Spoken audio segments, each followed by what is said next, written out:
Scalebearer, intergalactic warlord, tactical genius, enemy of the Mellum and rival to Nyx herself. Why settle for second best when you can become the god of the Arena Eternal?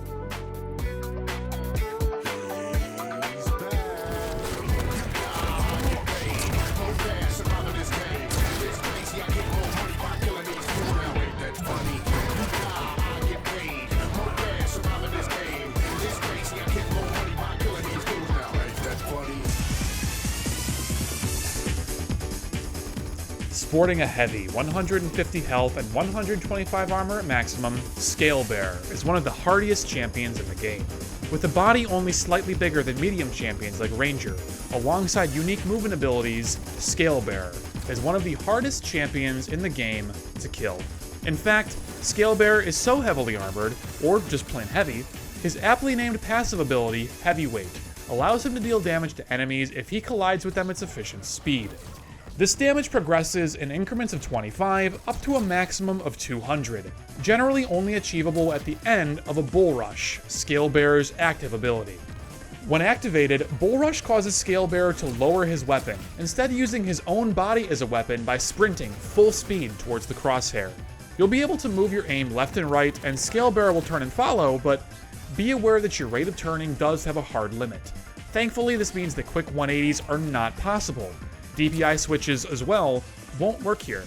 His maximum turning rate is constant, and you can't cheat your way around it in that way. Of course, this ability deals damage to opponents as well, albeit indirectly.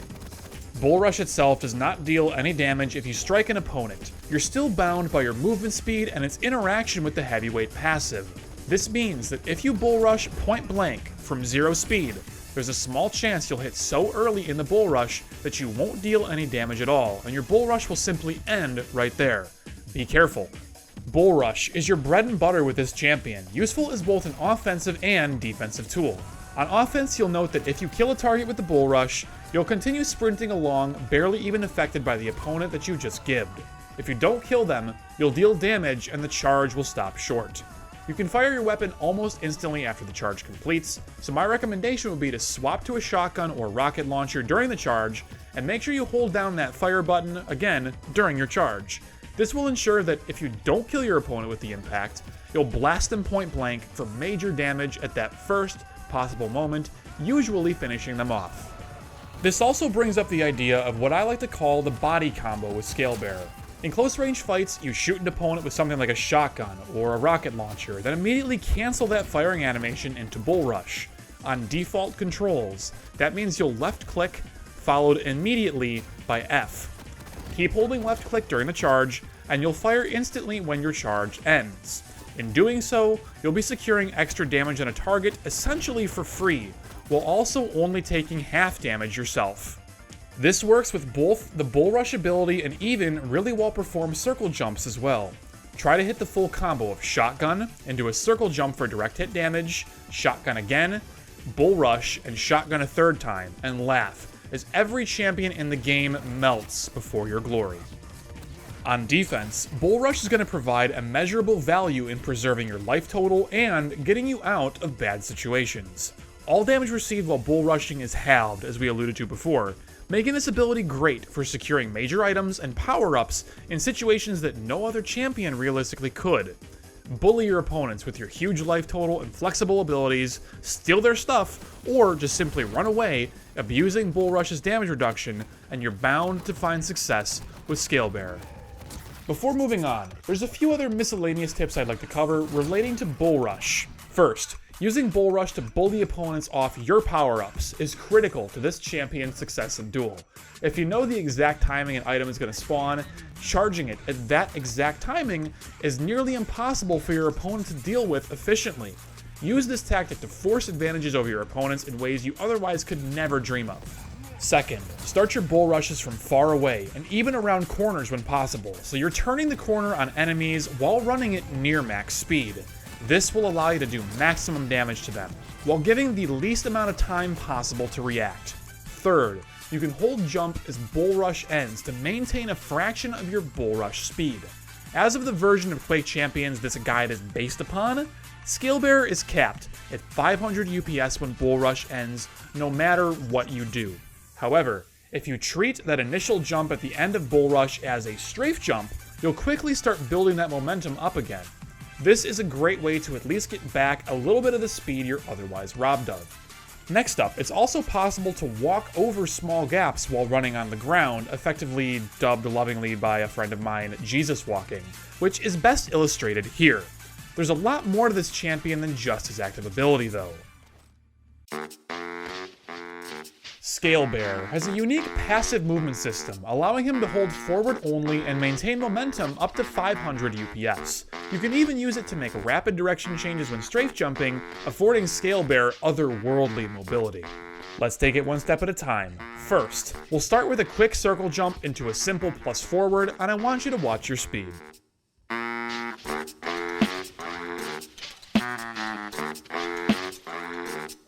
Second, start landing at 90-degree angles from where you're strafe jumping to change directions instantly.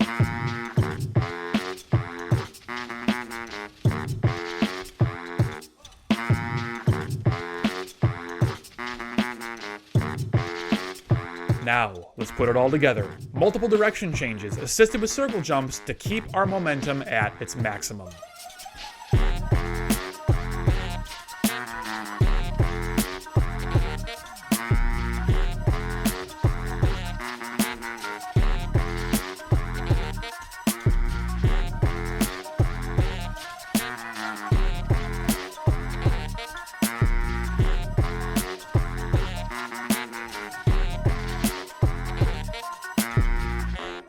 Despite being labeled the heavy champion, Scalebearer proves time and time again just how agile he can be. While knowing the basics of circle jumping and strafe jumping is indeed important, knowing the minutiae of Scalebearer's movement is critical to getting everything perfect. The most important thing to know is that Scalebearer will force you to unlearn circle jumps to an extent. Depending on how fast you're going when you decide it's time to perform a circle jump, you'll have to make a judgment call on how to input it to maintain maximum speed. If you're going from 0 speed up to the low 300s in terms of UPS, it'll always be better to perform a circle jump normally, with no changes. However, if you're going 400 UPS or higher, it's better to not hold a strafe key like you normally would. So in this case, when you're already going high speed by holding W only, what you want to do is continue holding forward, make the tight turn on the ground like you normally would, jump, and then start holding a strafe key while airborne as opposed to on the ground, and you're going to begin strafe jumping from there. The reason for this is simple. Scalebearer's normal ground movement is capped in the low 300s in terms of speed. His ability to hit 500 while holding W only is a special trait, separate from his normal ground speed. The instant you press a strafe key alongside forward, Scalebearer will drop his speed into the low 300s, so performing a traditional circle jump will thus kill your speed in specific situations, making this alternative circle jumping by not strafing while doing it invaluable for maximizing your mobility. To summarize, if you're holding forward only and you already have high speed, perform the modified circle jump. If you're starting from nearly no speed, it's better to perform a traditional circle jump. Moving on, just like with all other champions, you've got to learn how to bounce down stairs and maintain your velocity without losing it. Oftentimes, like on the stairs to heavy armor on Blood Covenant, you can't afford to jump on them, because you'll hit your head on the doorframe at the bottom of the stairs. The only way down is to jump early and bounce off the stairs. Simply hold both forward and a strafe key while airborne, as if you were strafe jumping, and you'll bounce off the angled surface while actually gaining speed for your next jump. This is one of those minor basics applicable to every map with stairs that most people don't take advantage of with any champion, so even if you don't end up playing Scalebearer after suffering through this guide, practice this with your champion of choice because it is a critical fundamental you ought to learn. By combining all this knowledge, you too can improve your Scalebearer play and oppress the arena eternal. Thanks so much for watching, and I hope that you've learned something new. If you have any questions or comments on this video, please leave them down below, and I'd be more than happy to help you out. I'll see you in the next one. Take care.